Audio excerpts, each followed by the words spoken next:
Syederalun Apache 13, The Prague Band, dan Jol Kedah Senin melanjutkan roadshow Ghost to Campus KIP Aceh dalam rangka sosialisasi Pilkada Damai 2017. Kegiatan yang berlangsung di halaman Universitas Samudra Langsa ini mampu menarik ribuan pengunjung.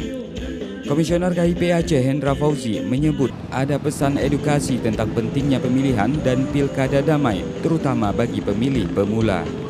Kita dalam konser ini menyuarakan Pilkada Damai, itu prinsip pentingnya.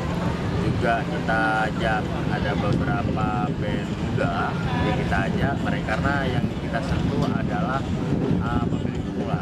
Jadi bagaimana meningkatkan partisipasi pemilih, mereka ikut menjadi pemilih dan terus ikut mengkampanyekan Pilkada Damai di Aceh. Nah, dari alhamdulillah sentuhan awal tentang tanggal 15 Februari 2017 itu mereka sudah pada tahu hari pencoblosan.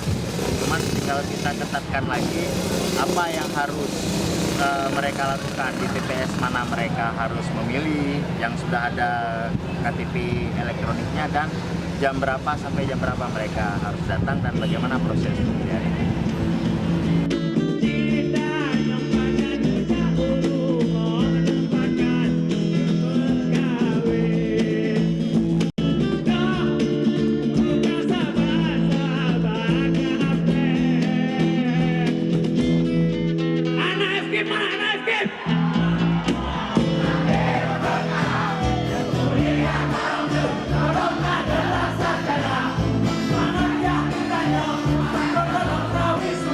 Selain konser, Syederalun juga digelar simulasi pemungutan suara dan penghitungan suara.